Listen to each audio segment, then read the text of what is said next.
പുരാണമനുസരിച്ച് ദേവാംഗർ സമുദായത്തിന്റെ ഉറവിടം ദേവലാറാണ്. ലോകത്തെ നെയ്ത്ത് പഠിപ്പിക്കുവാനും ദൈവങ്ങൾക്ക് വസ്ത്രം നെയ്യുവാനും ഭഗവാൻ ശിവന്റെ മൂന്നാം കണ്ണിൽ നിന്നും ദേവലാർ പിറവിയെടുത്തു എന്നാണ് ഐതിഹ്യം.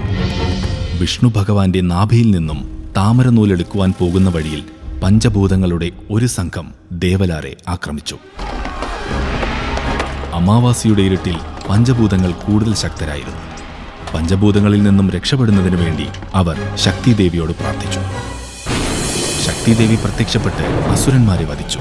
അവരുടെ രക്തം വെള്ളയും കറുപ്പും ചുവപ്പും പച്ചയും മഞ്ഞയുമായിരുന്നു. ദേവലാർ ആ രക്തം ഉപയോഗിച്ചാണ് നൂലിൽ ചായം പൂശിയത്. അന്നുമുതൽ ദേവീശക്തിയെ ദേവലാർ സൗഢേശ്വരി എന്ന് പറഞ്ഞ് പ്രതിഷ്ഠിച്ച് ആരാധിക്കുവാൻ തുടങ്ങി.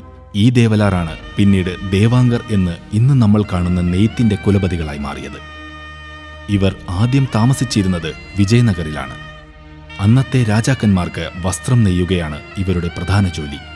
വസ്ത്രങ്ങളുടെ പ്രൗഢിയും പാരമ്പര്യവും നാടാകെ ശ്രദ്ധ നേടി.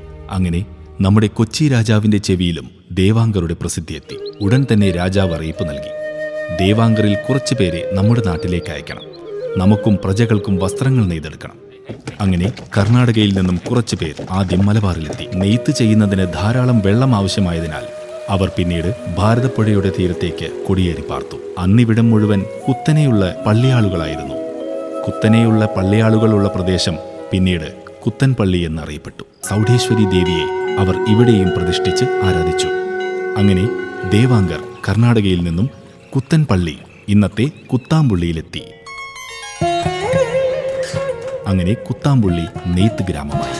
പിന്നീട് അങ്ങോട്ട് കേരളം മുഴുവൻ കുത്താമ്പുള്ളി വസ്ത്രപ്പെരുമ പേര് നേടി. നെയ്ത്ത് എന്നത് ഒരു കുടുംബത്തൊഴിലാണ്. രാവിലെ പാവൊരുക്കുന്നത് മുതൽ നൂൽ ചുറ്റി ഒരു സാരിയോ മുണ്ടോ നെയ്തെടുക്കുന്നതിൽ ഒരു കുടുംബത്തിലെ എല്ലാവരുടെയും അധ്വാനമുണ്ടാകും. തങ്ങളുടെ കുലഗുരുവായ ദേവലാർ ആക്രമിക്കപ്പെട്ട അമാവാസി ദിവസം കുത്താമ്പുള്ളിയിൽ നെയ്ത്തുണ്ടാകില്ല. മത്സ്യമാംസം കഴിക്കുകയുമില്ല. ഇന്നും ദേവാംഗർ ആ ആചാരം തുടർന്നു പോകുന്നു. ഒപ്പം തങ്ങളെയും തങ്ങളുടെ കുലഗുരുവായ ദേവലാറെയും രക്ഷിച്ച സൗഢേശ്വരി ദേവിയെ പ്രസാദിപ്പിക്കുന്നതിനു വേണ്ടിയും നന്ദി അറിയിക്കുന്നതിനു വേണ്ടിയും എല്ലാ വർഷവും ദൈവപൂജ മഹോത്സവം ഇവർ ആഘോഷിക്കുന്നു. ലോകത്തിന്റെ നാനാഭാഗങ്ങളിലും പേരുകേട്ട് കുത്താമ്പുള്ളി വസ്ത്രങ്ങൾ വാങ്ങുവാനും നെയ്ത്ത് ഗ്രാമത്തെ അടുത്തറിയുവാനും ഒരുപാട് ആളുകൾ ഇന്നും അവിടെ എത്തുന്നു. കൈത്തറി വസ്ത്രങ്ങളുടെയും നെയ്ത്തിന്റെയും പെരുമ ലോകത്തെ അറിയിച്ച ഓരോ ദേവാംഗർക്കും ഓരോ കുത്താമ്പുള്ളിക്കാരനും അഭിമാന നിമിഷം. A special tribute to Kuttambulli Handloom Village from Rajaram Dhotis, Shirts and Sarees.